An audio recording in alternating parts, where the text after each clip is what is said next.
ওইটা হতে পারে না, উনি হেড অফ গভর্নমেন্ট হতে পারেন না। উনি যদি কিছু হবেন, he might be the advisor to the prime minister. 13th অ্যামেন্ডমেন্টে ছিল ওই চিফ অ্যাডভাইজারের ক্ষমতা তো ওনাকে কেউ দেওয়া হয় নাই।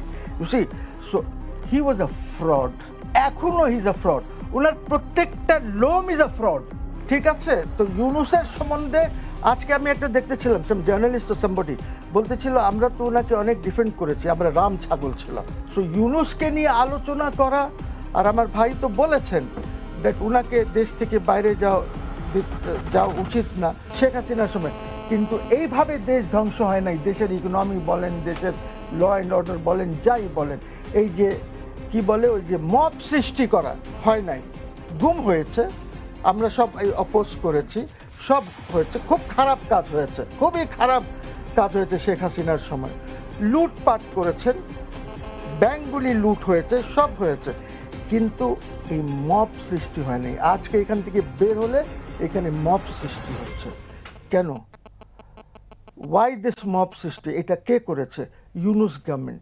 আজকে আসিফ বলছে, is Asif not responsible for most of this things?